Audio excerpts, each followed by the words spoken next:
The Girl Who Chased Away Sorrow. The Diary of Sarah Nita, a Navajo Girl. New Mexico, 1864.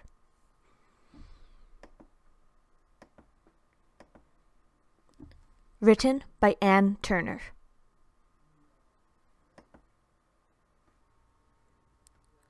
Grandmother weaves her story. I am home now from the white man's school, sitting beside grandmother in the shade near our hogan. Slowly, skillfully, she spins wool, winding the long thread on a stick by her leg. Her legs are so thin they worry me, for Shimazani is old.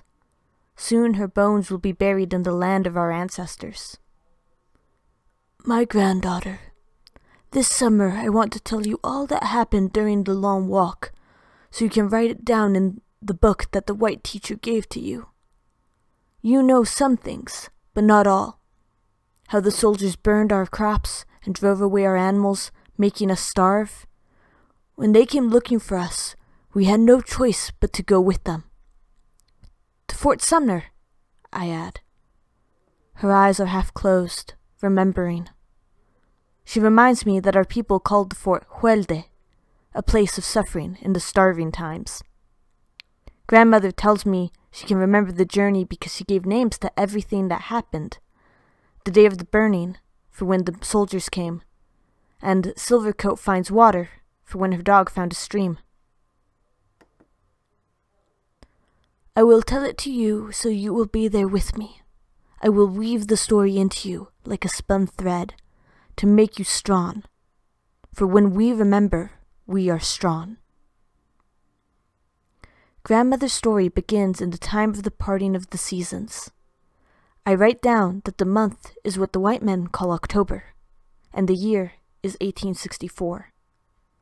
The leaves on the aspens are yellow, and she knows something evil is coming. She can feel it on her skin like a cold wind. Begin with these words, my granddaughter. My mother bends over the plants on the mesa. My pencil flies over the page as I write down everything Simasani says.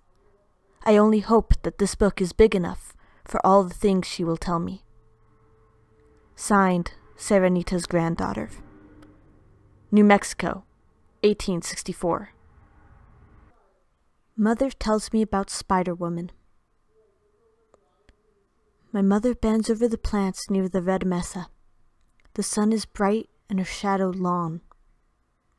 I remember playing in her shadow when I was little, pretending I could take those arms and wrap them around me, the way I wanted to now. Sarah Nita, are you watching? This is the plant we harvest for the yellow ochre color. She tells me we need at least 3 of such plants to dye the wool. But I am not thinking about that. I'm thinking about my mother. How she smells of sheep and wool and wood smoke. How her hair is always smooth, the way a Navajo woman's hair should be. How her woolen dress is neat and clean, her leggings a soft red in the sunlight. Just this morning she combed my hair with the stiff grass brush, untangling it and clucking her tongue. Now that I'm 12 summers, she told me, I should be taking better care. She wondered how I could get so many tangles in my hair, and did I get up and race around the hogan while she was sleeping? That made Kaiba, my younger sister, laugh. Her hair is never in clumps in the morning, even though she has 9 summers. She always remembers to bathe her face in snow in the winter, so that her skin will be clear and smooth when she is grown. But not me. My daughter, if you were a goat, I would have to pull you by a little rope. Your thoughts keep wandering off. I duck my head, tugging at the plant before me and almost falling.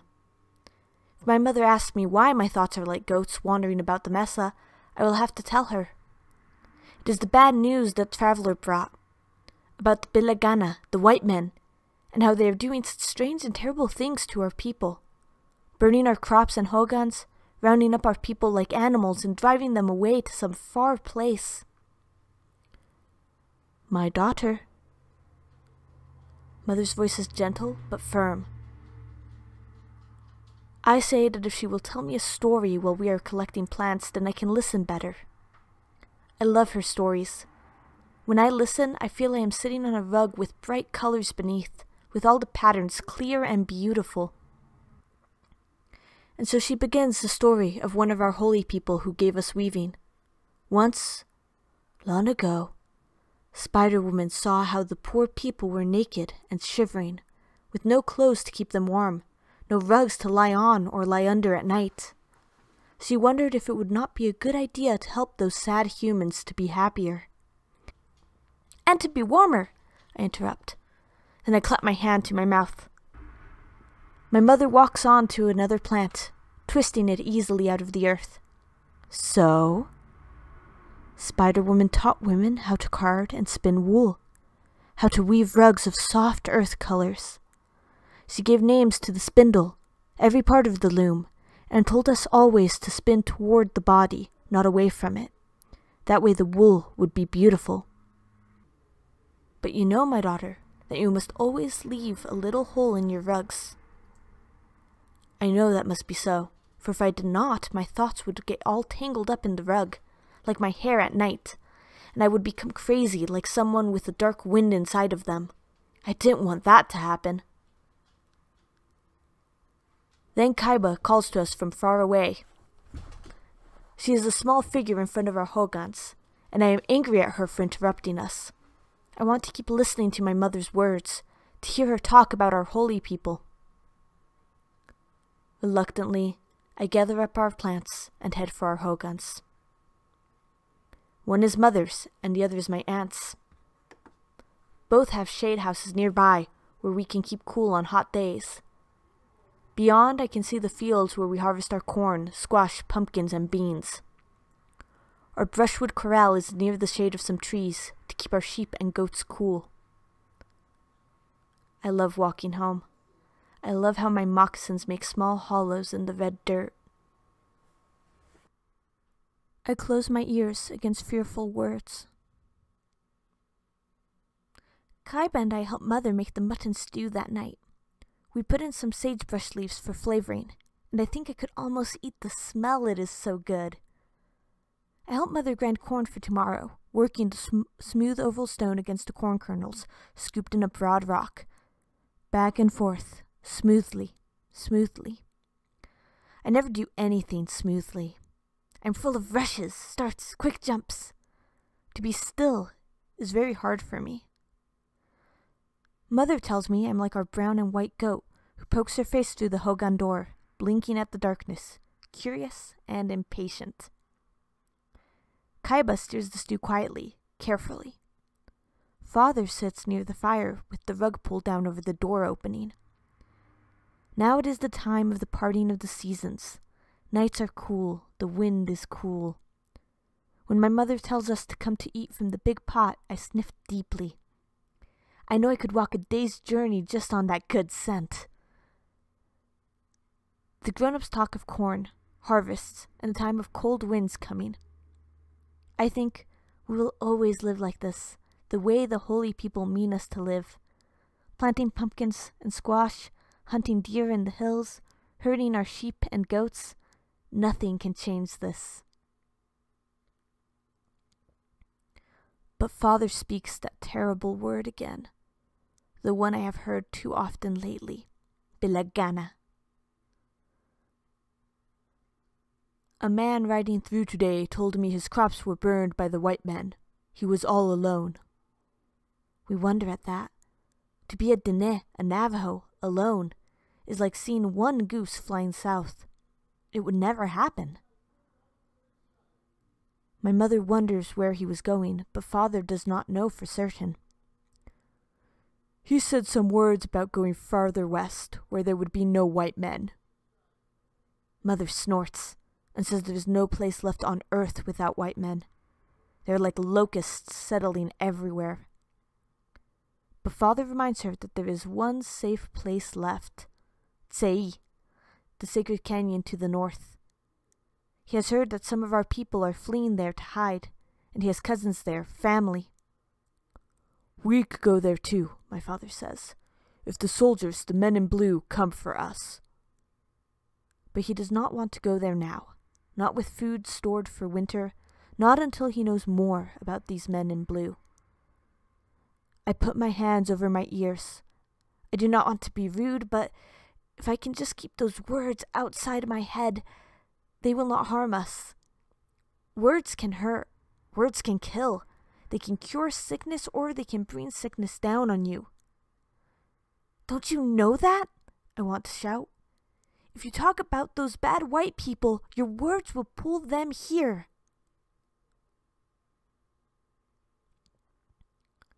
I think about winds.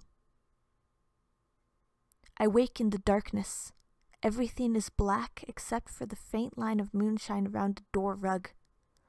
My father snores slightly, while mother breathes more softly. The fire has gone out. Kaiba is curled beside me, sleeping like a little fox in its den. Outside, our dog, Silvercoat, is moving restlessly and whining. Softly I get up, pull back the rug, and go outside. Wolves? Coyotes? The moon shines down on the trees near our hogan. Shadows splash the ground. When I hold my breath, I can almost hear the land breathing. A deep, silent sigh. I think it says, "You are the people I want to live on me. You, Dene. You will care for me like a mother for her child." Is the land as worried about the white men as we are? Does it wake in the night, afraid of what is coming? My uncle Longlegs told me about the winds in our land, Nita. How one comes from the west, one from the east, another from the north, and one from the south. There is even a little wind that lives inside you, Nita. See the patterns on your fingertips? I stare at them now in the moonlight, though I cannot see the ripples I know are there. My neck prickles as I think. There are inside winds and outside winds, but something... I hate the shivery feeling on my neck. It has happened a few times before, and something bad always followed. My mother told me that her father, who was a great singer and healer, sometimes knew what was coming, just the way a dog scents something unseen. I wonder, is there a wind Uncle Longlegs never told me about? One that brings evil change? Leaves sift down to the ground in a slight breeze, and I run inside to huddle close to my sister, my little fox. I do not want my cousin to see me naked. It is warm today. The sun shining so hot on my shoulders that it feels as if I am standing too close to the fire. Can we bathe in the water hole today, Mother? I ask as she sweeps the floor of our hogan with a sagebrush broom. She answers, not attending to me. And I wonder if she is thinking about that man who rode past alone. Such a thing as a sign. If my mother sees a yellow bird, her face will light up. A lucky day. And she will sing all morning, sure that bad things are far away. So that man alone was an unlucky sign. Something to worry and wonder about. But I don't want to think about bad luck today. For me, means yes. So beckoning to Kaiba, we run outside. My younger cousin, Shideji, is there, helping my aunt card wool in the shade of a tree. When she sees us, she asks if she can come too. Aunt tells her it is all right, and taking her stiff grass hairbrush with her, Shideji follows us across the dry ground. Today her older brother, Swift Pony, is watching all of our sheep, so we are free. Our moccasins fly over the earth. We are so happy to have time away from our chores. Carding wool, grinding corn, cleaning the ground in or near the hogan, gathering firewood and fetching water. When we get to the waterhole, we see how low it is. In the spring, after the snow melts, it brims along the edges and ripples in the breeze. Now it is sunk into the orange-red rock, with little tufts of dried grass in the cracks. Kaiba takes off her moccasins and hops, saying, "Ouch, ouch, ouch!" Then, "Ooh, ooh," when she puts her feet into the water. We all pull off our dusty wool dresses, beating them with sticks to get out the dirt. There is only room for one person at a time in the water hole, so we wait while Kaiba rubs herself with gravel and ducks her head under the surface. Shideji asks if our father is as worried as hers is. She says he never smiles these days. His mouth is like an upside-down bowl. I sigh that my father is the same.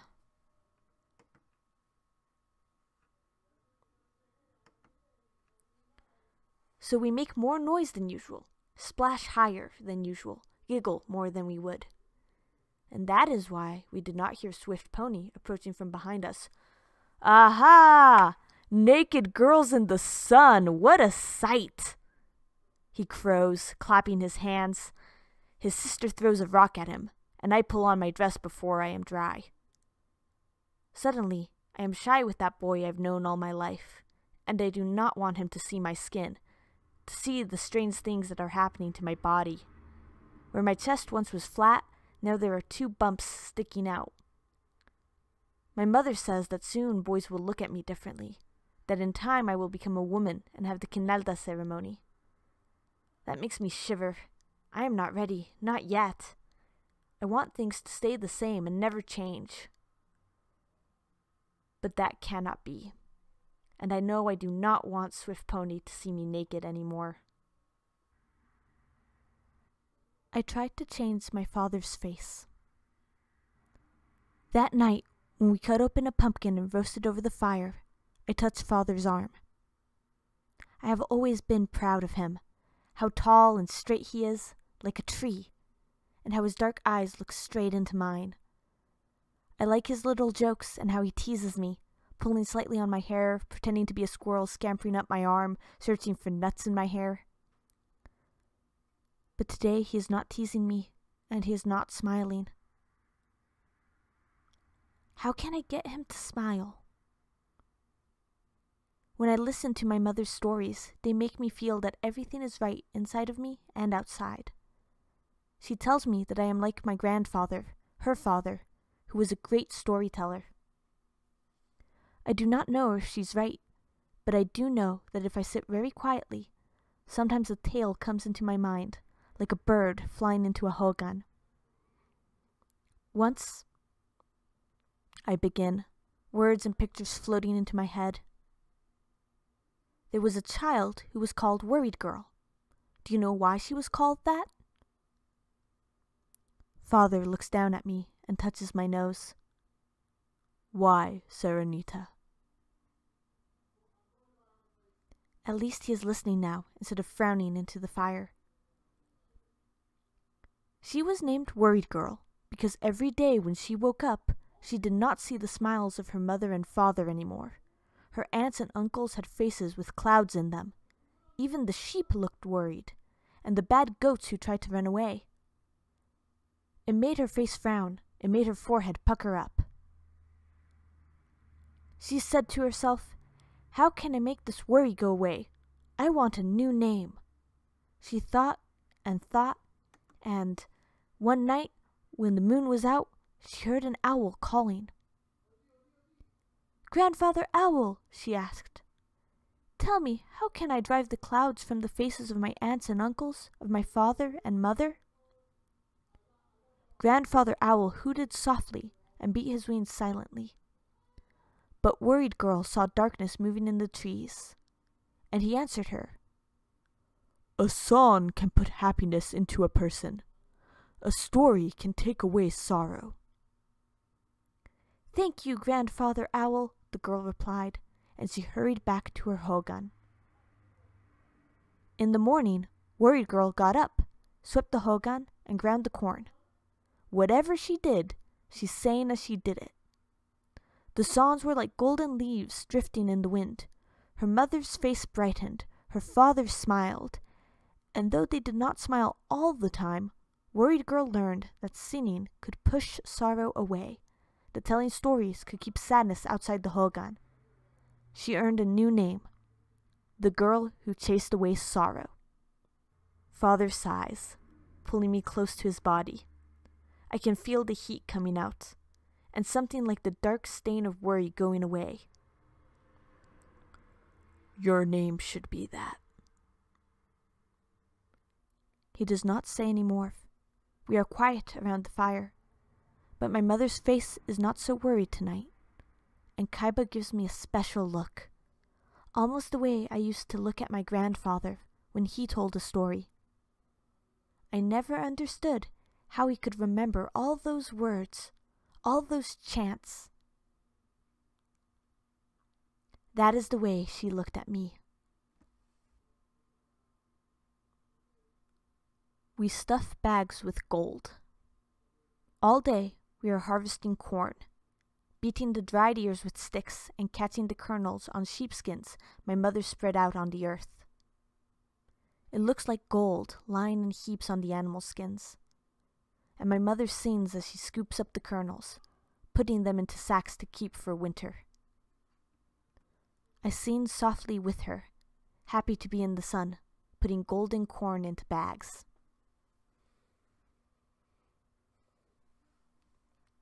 Mother looks small. The next morning, Mother tells Kaiba and me to take the sheep to the low mesa near our hogan.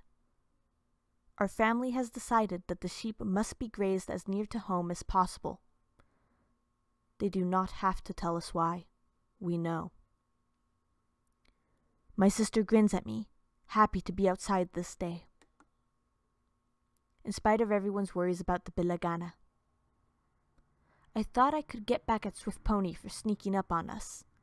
Maybe I could sneak up on him. When I pull open the brushwood gate of our corral, our dog rounds up the sheep, nipping at their heels. Mother kneels by the fire outside, getting ready to dye some wool for the plants we've gathered. I will see you at sunset, my daughters, she calls, piling dry wood on the fire and readying the pot filled with water. Suddenly, worry settles over me like a cloud. Mother looks small, as if she could be blown away by a cold wind. The hair rises along my neck, and I run back to bury my face in her wool dress that smells of smoke and sheep. Nita, what is wrong? But I cannot find the words to tell her. Even I don't know. She waves her hand at me, not thinking of me but of the fire, and when it will be ready to dye wool. It is hard to walk away, and I keep turning my head for one last look. My skin still prickles, frightening me, and Kaiba takes my hand as we walk. I guess my mouth looks like an upside-down bowl too.